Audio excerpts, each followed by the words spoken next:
नादो मानोर कैलासवासी यशवंतराव चव्हाण, आदरणीय पवारसाहेब, माननीय जब्बार पटेल या सगळ्यांचे अतिशय प्रेमाचे घनिष्ठ संबंध गेल्या 5-6 दशकाचे आहेत आणि त्याच्यामुळे खरं तर मानोर साहेबांचं निधन झाल्यानंतर त्यांच्या आठवणी, कविता, त्यांनी जे सिनेमे त्याच्यासाठी जी गाणी लिहिली ती अजरामर आहेत.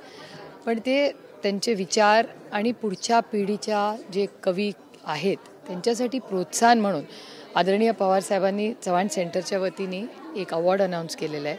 दरवर्षी अनेक भागातले जे चांगले कवी आहेत त्यांना अवॉर्ड दिलं जाईल.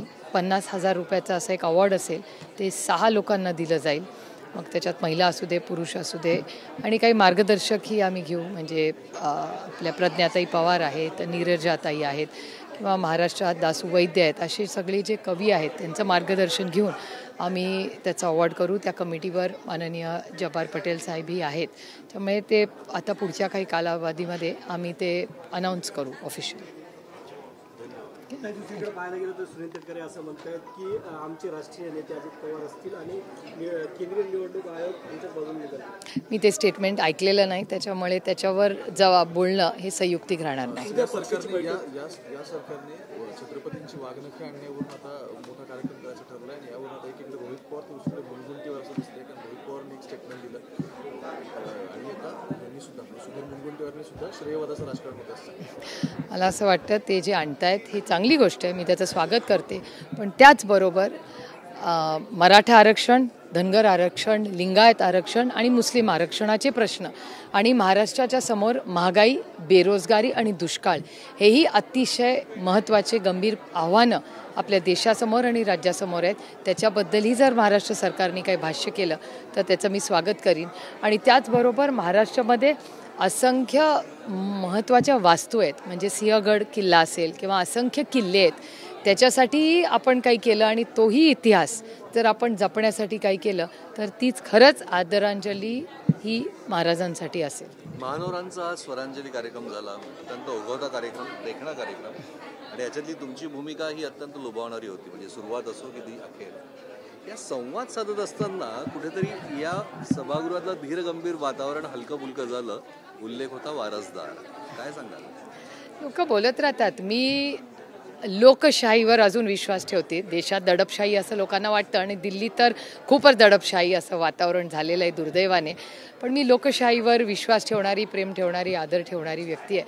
त्याच्यामुळे एखाद्याला काही वाटलं तर त्यांनी ते मन मोकळेपणे मांडलं. त्याच्यात काही मला असं वाटतं प्रत्येक गोष्टीतला प्रत्येक शब्द हा पकडून त्याचा काहीतरी मोठा राजकीय षडयंत्र वगैरे असं आहे, असं काही फार अर्थ काढायची गरज नाही. आज मानोर साहेबांसाठी आपण इथे जमलेलो आहोत. अप्रतिम एक शेती, पाणी आणि एक मोठा नेता आणि कवी आपण महाराष्ट्राने गमावला आहे.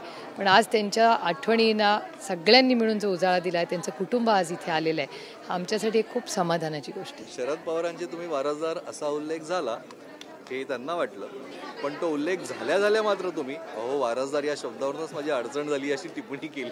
काय नेमकी भावना? काय झालंय, दुर्दैव या देशामध्ये आणि राज्यामध्ये लोक हसायला विसरलेत, आनंदी राहायला विसरलेत. प्रत्येक गोष्टीला रिॲक्शन, राग, द्वेष. अरे खुश रहो यार, लाइफ इज ब्यूटीफुल. हाँ, अरे पिक्चर देख लिए पता चला है. थोड़ा हंसना सीखो यार, तुम लोग इतना सीरियस है. आता ते तुम्ही ठरवायचं, तुम्ही पत्रकार आहात. Oh, I welcome it. I'm not surprised at all. That shows that inflation, price rise, complete failure of the government is evident in these results. And people want to change. People are tired of being scared. People want a free, beautiful, liberal, modern, developed India, which is free from this price rise and all these challenges which India is facing today, which is something completely new. India की जो ताकत है वो alliance की जो opposition की ताकत है वो बाइपोल इलेक्शन में दिखने आई है, लग रहा है. मेरे ख्याल से ये देश की सेवा का विषय, ये जीत हार सबके लाइफ में होती है. ये हम जीते हैं ज़रूर, लेकिन ये लोगों का प्यार और विश्वास है। मेरे ख्याल से कोई हारा इसमें ज़्यादा चिंता करके लोगों की सेवा के लिए हमारी इंडिया क्या करेगी, ये मेरे लिए ज़्यादा महत्वपूर्ण रखता है। जो स्पेशल सेशन बुलाया गया है मैम, वो गणेश उत्सव के दौरान बुलाया गया है।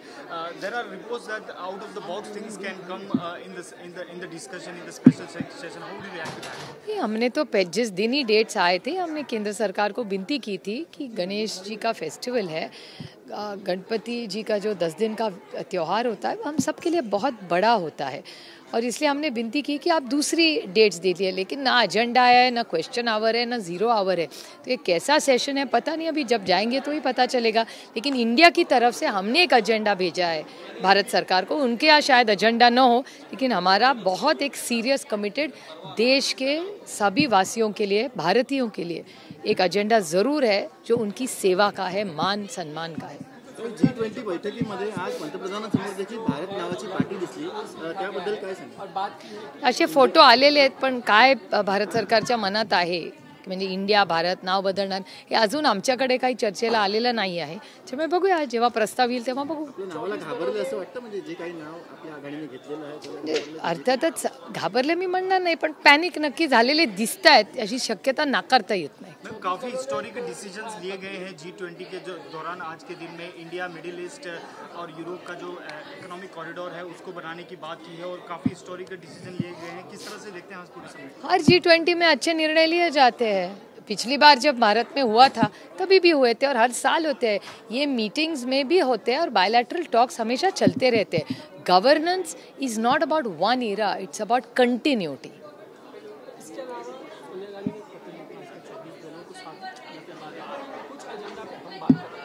लगता है सरकार को गंभीरता से बात करेगी, उनके एजेंडा पर तो इंडिया की बात करनी है, इंडिया बदलना है, भारत करना है, और बाकी की चीज़ें। कल ही पेपर में आया था, अगर ये नाम बदलना पड़े तो 14,000 करोड़ रुपया खर्चा करना पड़ेगा, ऐसे मीडिया के रिपोर्ट्स है, और ऐसा कोई प्रस्ताव हमको दिया नहीं है अब तक।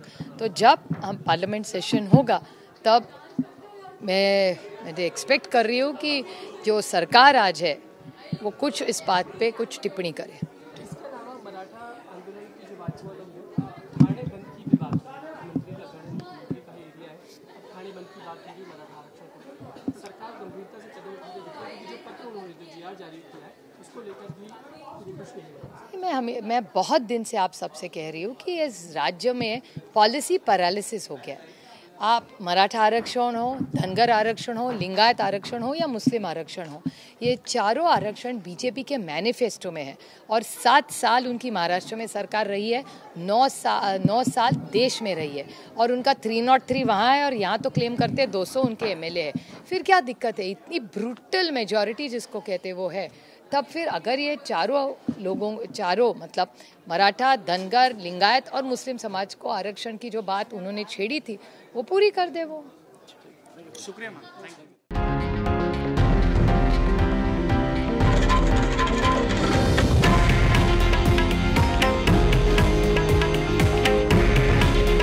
हे आहे देशातील नंबर 1 न्यूज नेटवर्क, आणि आपण पाहत आहात TV9 मराठी। काळजी तुमची, हित महाराष्ट्राचं।